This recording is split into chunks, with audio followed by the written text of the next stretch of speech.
अस्सलामुअलैकुम वरहमतुल्लाहि वबरकातुहू। मोहतरम भाइयों, बुज़ुर्गों, दोस्तों, देखो ये जो वीडियो है ये हमारे उलमा अइम्मा के लिए है ताकि वो अपने पैरों पे खड़े होकर ख़ुद कफ़ील बन सके, माशी एतबार से फ़ाइनेंशियली मजबूत हो सके, उनको किसी के सामने हाथ फैलाने की ज़रूरत ना पड़े।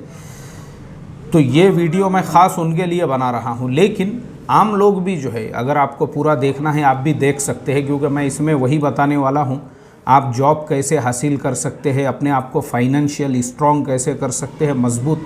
तो आम लोगों को भी देखना है तो देख सकते हैं, लेकिन ख़ास है ये हमारे उलमा अइम्मा के लिए। वो भी इसलिए मुझे रोज़ाना कम से कम ऐसे 5 उलमा या अइम्मा या ऐसे मुअल्लिमीन मुदर्रिसीन जो मदारिस में पढ़ाते थे, आज वो फारिग हो चुके हैं। आज कोई वड़ा पाव का गाड़ा लगा रहा है, कोई रिक्शा चला रहा है, कोई जो है हमाली का जो रिक्शा होता है ऐपे रिक्शा चला रहा है, और कोई जो है छोटे मोटे काम करने पे वो मजबूर है। किसी ने चिकन की दुकान खोला हुआ है। इस तरह से जो है ना, उन्होंने अपने ज़िंदगी का एक बड़ा हिस्सा एक मदरसे को दे दिया, और वो मदरसा जब ज़ीरो था उसमें अपने ज़िंदगी के 8 साल 10 साल 15 साल लगा दिए। आज वो मदरसे की जो है आलीशान इमारतें तामीर हो चुकी है, और लॉकडाउन के हालात के अंदर मोहतमिम साहब ने इनको रवानगी के आदाब दे दिए। चलिए बोले भाई अब अपना अपना देखो सब।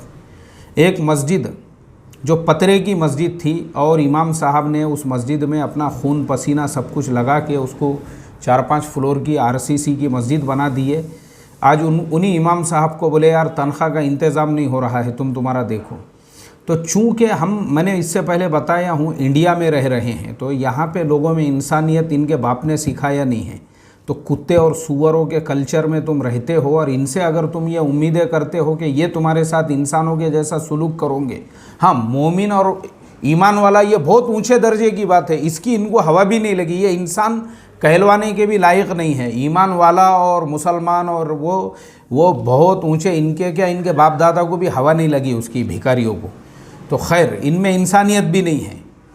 तो ये कुत्ते और सूअरों से तुम ये एक्सपेक्टेशन रखोगे कि भाई ये तुम्हारे साथ ऐसा हुस्न सुलूक ये कभी भी नहीं करेंगे। इन्होंने अपने सगे बाप से नहीं करे, तुम्हारे साथ क्या करेंगे। तो ऐसे कई उलमा के मुझे जो है ना रोज़ाना ऐसे मैसेज आते रहते हैं, किसी का फ़ोन आते रहता है। तो मैं भी जो है अभी मैंने शेयर मार्केट के लाइन से तो आप लोगों को इतने वीडियो डाला हूँ कि भाई इस तरह से, और मुझे खुशी है इस बात की माशाअल्लाह कि रोज़ाना मुझे जो है कोई ना कोई हमारे मौलवी साहब, मुझे आज 200 का फ़ायदा हो गया, 100 का, 300 500, तो अच्छा लगता माशाअल्लाह कि आप अपने मदरसे को पढ़ाते हुए और आप अपनी इमामत के साथ में और दीनी खिदमत के साथ में जो है माशाअल्लाह कुछ ना कुछ कवर कर रहे हो।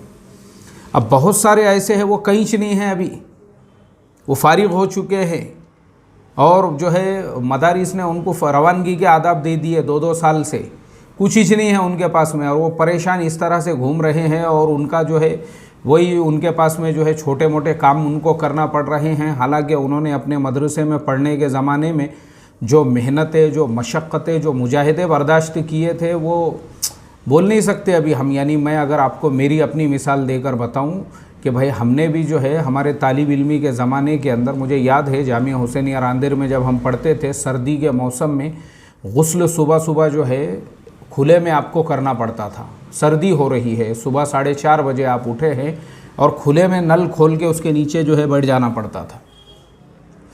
और वैसा गुस्ल करके फ़ौरन कपड़े पहनकर जब आप क्लास में भी पहुंच रहे हैं, उस्ताद मोहतरम जो है लंबी लकड़ी लेके खड़े हुए हैं दरवाज़े के ऊपर के क्यों 2 मिनट और क्यों 5 मिनट लेट आए बोल के। उनके नज़दीक कोई उज़्र काबिल कबूली नहीं रहता था कि तुम जो है इतनी शिद्दत की सर्दी में गुस्ल करके आए हुए हो, और वो उनको कुछ लेना नहीं, तुम 2 मिनट 5 मिनट लेट क्यों आई। बहरहाल ये सारे मुजाहिदे होते हैं, ये सारी क़ुरबानियाँ होती है। उसके बाद जाके एक हाफिज़ कुरान पैदा होता है और एक आलिम दीन पैदा होता है, और उसके बाद जाके, लेकिन अफसोस ये होता है जब उसकी कदर नहीं होती है, और वो रिक्शा चलाने पे मजबूर, और वो टेम्पू चलाने पे मजबूर, और वो वड़ा पाव का गाड़ा लगाने पे मजबूर, और वो शरबत बेचने पे मजबूर, और वो बेचारा जो है ऐसे छोटे मोटे काम करने पे जब मजबूर हो जाता है ना, तब जाके अफसोस होता है कि यार इस इंसान ने अपनी ज़िंदगी लगा दिया, ज़िंदगी, और आज उसका हासिल उसको ये मिल रहा है।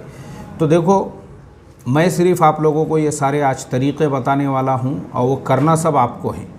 अब आप वापस से मुझे मैसेज करोगे या बोलोगे कि नहीं आप ही करके दो, तो मेरे पास उतना वक्त नहीं है। तो इसीलिए मैं सिर्फ़ आपको जो अभी तरीक़े बता रहा हूँ, ध्यान तवज्जो के साथ में सुनो, आप एक खुशहाल ज़िंदगी गुजार सकोगे। अभी मैं दुबई गया था ना, दुबई में, तो मैं दुबई मॉल के अंदर मुझे जो है हम लोग वहाँ गए अलबैक पे। हमारे शोएब भाई हैदराबाद के नहीं, हैदराबाद के जो है उनका नाम शोएब नहीं था, हैदराबाद के जो नौजवान थे वो नौजवान ने जो है मुझे दावत दिए थे। उन्होंने बोले मुफ्ती साहब मैं आपको अलबैक में आज खाना खिलाता हूँ। मैं बोला ठीक है। तो वो नौजवान जो है वो लग गए लाइन के अंदर अलबैक की, और मैं खड़ा हुआ था इधर बाहर और मैं सब वो शूट कर रहा था। तो अचानक दो मौलवी साहब से मेरी मुलाकात हो गई, हमारे इंडिया के ही। माशाल्लाह उन्होंने भी मेरा कुर्ता पैजामा देखे समझ गए वो सिंबल के, ये अपने इंडिया के है बोल के। वो भी आए करीब में, मैं भी, फिर मैंने मुलाकात किया, सलाम हुई, बातचीत हुई। मैं बोला भाई कहाँ से? बोले इंडिया से ही। क्या करते? माशाल्लाह वो भी अपने इंडिया में ऐसे ही उन्होंने भी जो है किसी झोपड़पट्टी एरिया के अंदर अपने ज़िंदगी के 8-10 साल लगा दिए थे, और उनको सिला ये मिला कि उनको बाद में जो है वहाँ से रवानगी के आदाब। वो परेशान हो गए बेचारे। फिर उनको किसी ने जो है रास्ता बताया और अल्लाह के करम से वो दुबई वहाँ पहुँचे हुए हैं। वो दोनों उलामा माशाल्लाह हमारे इंडिया के फारिग, और दोनों भी माशाल्लाह कपड़े भी उनके अपने इंडिया के ही थे, लेकिन माशाल्लाह वहाँ पे जो है बेहतरीन तरीक़े से वो एक काम कर रहे थे, एक जगह पे जॉब कर रहे थे। दोनों की तनख्वाह इंडिया के हिसाब से, एक की तनख्वाह 1,20,000 और दूसरे की तनख्वाह तकरीबन 1.5 लाख रुपये के करीब में थी। दोनों उलामा की। दोनों ने ज़िंदगी के 5-5, 10-10 साल यहाँ पहले झोपड़पट्टियों में लगा दिए थे। पर मैंने जैसा बताया ना कि जिनको बाप की कदर नहीं है उनको इनकी क्या कदर रहेगी, ऐसा हाल है यहाँ पे। तो वो बेचारों ने फिर अपने पैरों पे खड़े रह के वहाँ जब चले गए, आज एक 1,20,000 दूसरा 1.5 लाख रुपये तनख्वाह वहाँ पे ले रहा है। मुझे आप बताओ, आप चाहते हो क्या नहीं चाहते हो ऐसा? कि आप यही चाहते हो कि यहाँ का सेमड़ा चिपड़ा हाजी साहब, आप उसके दरबार में हाजिर हो के उसको चने के झाड़ पे चढ़ाने का काम करो? जी हाजी साहब, जी हाजी साहब। अब हाजी साहब आपको चाय पिला रहे, एक प्लेट बिरयानी पुलाव खिला दे रहे कि बस चढ़ाते रहो हाजी साहब को। कोई ज़रूरत नहीं है आपको। मैं आपको वो तरीक़े बताऊंगा इंशाल्लाह। सबसे पहली चीज़, हमारे जिन उलामा ने 10वीं अगर पास कर लिया है अपने मदरसे की तालीम के साथ, 10वीं अगर आपने पास कर लिया है, 10वीं बहुत अच्छी बात है।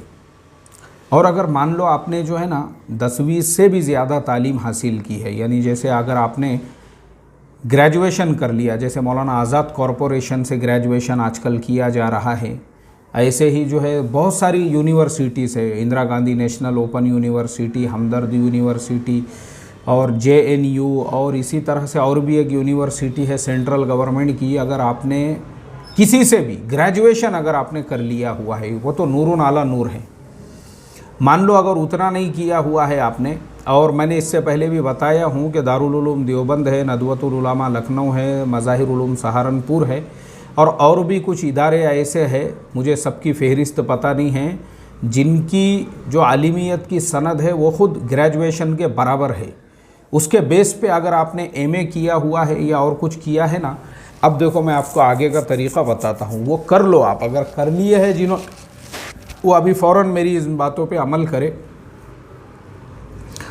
बहुत सारी ऐसी वेबसाइट्स है जॉब्स दिलाने वाली, जो आपको नौकरियां दिलाती है, जिनके ऊपर अगर आप जाएंगे तो वहाँ से आपको जॉब्स मिलती है। तो आप जो है ना इन मुल्कों के अंदर, अभी ये जितने भी अरब मुल्क है, ये जितने भी सारे ममालिक है, इन मुल्कों के अंदर, अभी मैं आपको वो वेबसाइट के पहले नाम बोल देता हूँ, जैसे naukri.com है, जैसे monster.com है, जैसे indeed.com है, इसी तरह से और भी कुछ वेबसाइट्स है। इनके ऊपर आप पहले तो अपना प्रोफाइल बनाओ, और प्रोफाइल कैसा बनाने का वो भी अगर आप YouTube पे देखेंगे तो उस पर भी हज़ारों वीडियो लोगों ने डाले हुए हैं, वो ख़ुद आपको सिखाते हैं प्रोफाइल कैसे बनाना चाहिए। आप अपना वहाँ पे प्रॉपर एक प्रोफाइल बनाओ, प्रोफाइल में अपना मोबाइल नंबर डालो, अपना ईमेल आईडी डालो वहाँ पे, और वो डालने के बाद में जिस कंपनी को भी आपकी ज़रूरत रहेगी वो आपको फ़ोन करेंगे। अब वहाँ आप, अच्छा अब आपने ख़ुद ने भी अप्लाई कैसे करने का, जैसे ये दोनों उलामा जो थे ना, ये वहाँ पे क्या काम किया करते थे, इन्होंने इंडिया में कंप्यूटर चलाना सीख लिए थे। कंप्यूटर जो है ना इनको चलाना आ जाता था, और उसके साथ में थोड़ा सा इन्होंने जो है अरबी तो आती ही थी उनको, माशाल्लाह थोड़ी सी इंग्लिश भी सीख लिए थे। बस ये 3 चीज़ें बेसिक है। जैसे हमारे यहाँ पे महाराष्ट्र में MSc IT होता है, आसानी से आप कर सकते हैं। और जो दूसरे स्टेट्स के अंदर अगर आप रहने वाले हैं तो वहाँ पे भी उसको MS वर्ड बोलते हैं। वो जो पूरा कोर्स है अगर आप वो कर लोगे, वो अगर आपको आ गया कंप्यूटर ऑपरेट करना, तो उसके अंदर लिखने का है कि आपको कंप्यूटर भी चलाना आता है। ये सारे डिटेल्स आपने उसके अंदर डाल दिए। वो डालने के बाद में आप ख़ुद तलाश करो वहाँ पे। अभी मैंने जैसे उस दिन के वीडियो में बताया दुबई में जॉब कैसे तलाश करें, तो दुबई के अंदर अभी जो है ना, अभी लॉकडाउन ख़त्म हो गया, वहाँ पे ना जाने, मैं जब गया था तो 2 वैक्सीन यहाँ से ले जाना पड़ रहा था। वो 2 क्या बोलते हैं उसको, RT-PCR, गाँव से भी, एयरपोर्ट पे भी, फिर वहाँ उतरे बाद भी हो रहा था। वो सब ख़त्म हो गए वहाँ पे। वहाँ ऐसा हुजूम है, एयरपोर्ट पे पैर रखने को जगह नहीं है। वहाँ के जो पुराने सारे बिज़नेस कारोबार जो रुके हुए थे वो एक वापस से जंप मार के जो है चालू हो रहे हैं। तो मैं खाली दुबई की मिसाल नहीं दे रहा हूँ, UAE के अलावा कतर है, वहाँ पे अभी वर्ल्ड कप होने वाला है, बहरीन है, ओमान है, सऊदी अरबिया है, इसी तरह से बहुत सारे मुल्क है। और इनके अलावा भी जो अरब मुल्क है जैसे मिस्र है, वहाँ पे भी पूरा टूरिज़म, टूरिस्ट लोग आते हैं। ऐसे बहुत सारे मुल्क हैं। आप ऐसे हर मुल्क में या तो ऑनलाइन तलाश करो, ऑनलाइन जो है ना आप देखो अपने इसके ऊपर जाके, जैसे मैंने वेबसाइट्स के नाम बोला, उसमें सर्च करो और वहाँ पे जो है मेंशन करो कि आप अरबी भी जानते हैं, इंग्लिश भी आपको आता है। ये सारी चीज़ें आप उसके अंदर मेंशन करो। वो सब करने के बाद में जो है ना, इंशाअल्लाह मैं आपको बोलता हूँ, वहाँ से ख़ुद आपको फ़ोन आएगा और वो लोग ख़ुद आपको वीज़ा भेजेंगे। और वो जब आपको वीज़ा भेजेंगे ना, तो वो वीज़ा होता है साल 2 साल के लिए। अभी जैसा मैं गया था तो ये मुख्तसर मुद्दत का वीज़ा होता है कि आप टूरिस्ट वीज़ा पे जाते आते हो, लेकिन आप वहाँ परमानेंट रहोगे, बाज़ाब्ता कार्ड मिलेगा आपको साल 2 साल के लिए। तो वो साल 2 साल के अंदर और भी आप वहाँ जाके मज़ीद तरक्की कर सकते हो। मुझे आप बताओ, मैंने जो 2 उलमा की मिसाल दिया जो मुझे अलबैक के सामने मिले थे, वो वही थे जिन्होंने हमारे इंडिया के झोपड़पट्टियों में ज़िंदगी बर्बाद कर दिए थे, लेकिन यहाँ उनको सिला वही मिला कि उनको जलील व खार करके मस्जिदों से निकाला गया। तो यहाँ पे जो है ना, इनको मैंने बताया ना, ईमान और इस्लाम तो बहुत दूर की बात है, ये इंसान कहलाने के लायक भी नहीं है, ये जानवर यहाँ के।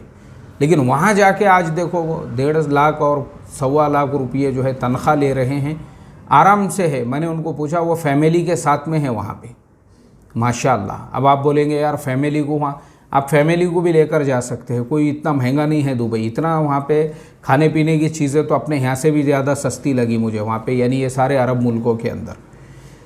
तो बहरहाल भाई, मेरा आप लोगों को इतना ही कहना है कि आज जॉब ही जॉब है दुनिया के अंदर। ये सारे मुल्कों में, एक मुल्क पकड़ के नहीं, खाली मैं UAE की मिसाल दे रहा हूँ, बाकी अरब मुल्कों में भी, उनके अलावा भी, जैसे इजिप्ट है, मिस्र है, जॉर्डन है, लेबनान है, ये सारे मुल्कों में ये हो गए। उसके बाद यूरोप है। अरे पूरी दुनिया पड़ी हुई है भाई, पूरी दुनिया के अंदर जो है ना, आप कहीं पे भी जा सकते हो, कहीं पे भी काम कर सकते हो। वैकेंसी ही वैकेंसी है, लोग मिल नहीं रहे हैं काम करने के लिए। तो हमारे उलामा इम्मा से मेरी इतनी ही रिक्वेस्ट और दरख्वास्त है, यहाँ पे बजाय किसी के मोहताज बनने के और फाका कशी के और गुर्बत के और इफलास के और ठोकरे खाने के, अगर आप जो है ना इस तरह से, अच्छा दीन की खिदमत भी मैं आपको बताता हूँ, वहाँ पे भी जाके आप कर सकते हैं ना। आप वहाँ पे काम पे भी लग गए, उसके अलावा बाकी टाइम में जो है कोई भी पड़ोस में मस्जिद है, वहाँ हमारे इंडिया के माशाल्लाह बहुत अच्छा सिस्टम बना हुआ है। आप मस्जिद वार जमात में बैठ सकते हो, मुलाकातें कर सकते हो, लोगों को दावत दे सकते हो, नमाज की तरगीब, क्योंकि हमारे इंडिया, पाकिस्तान, बांग्लादेश के अक्सर जो वहाँ गए हुए भी होते हैं तो वो बेनमाजी ही रहते हैं। वहाँ के जो ओरिजिनल लोग हैं वही बेचारे ज़्यादातर नमाज़ों वगैरह का एहतमाम करते हैं। तो इनमें भी जाके तुम थोड़ा दीन की मेहनत कर सकते हो कि भाई तुम यहाँ खाली खाने कमाने को नहीं आए हुए हो, बल्कि दीन की मेहनत भी करना है तुमको, यहाँ पे अपने नमाज़ों का भी ख्याल रखना है, और भी बहुत सारी चीज़ें हैं। वो जब आप वहाँ जाएंगे और मेहनतें करेंगे ना, दोनों काम हो रहे हैं। मैं तो बोलता हूँ आप यहाँ से नीयत ही चाहिए करके जाने का कि अल्लाह मैं उन मुल्कों में जाके दीन की मेहनत करूँगा, तो आपका जाना भी आपके लिए सवाब बनेगा, और जो कमाई वगैरह आपको वहाँ पर होंगी वो आपकी जो है अर्निंग रहेगी। तो इसलिए देखो, ये मैंने आपको पूरा तरीक़ेकार बताया हूँ। अब आते हैं हम उन उलमा इम्मा पर जो बेचारे जो है जिन्होंने कोई स्कूल कॉलेज की तालीम ही नहीं पढ़े हैं। तो वैसे लोग भी अब मैं आपको वहाँ पे जो है ना और भी बहुत सारे तरीक़े बताता हूँ। जैसे अभी ये खिदमत का तरीक़ा है, यानी मक्का मदीना में जो अब रमज़ान का महीना है, उसके आगे हज का मौसम आने वाला है, तो मैंने इस पे पूरा एक वीडियो बनाया हुआ है। वो वीडियो देखो मेरे इसमें, तुमको पूरा वेबसाइट के साथ में मिलेगा वो, कि मक्का मदीना में कैसे आप जो है ख़िदमत के लिए 6 महीने के लिए जा सकते हो, फिर उसको और आगे बढ़ा सकते हो। और अगर वो वीडियो आपको नहीं मिलता है, वो शायद 119 रुपये के ज्वाइन बटन में है, अगर वो नहीं मिलता है आपको, तो अभी मैं आपको बता देता हूँ।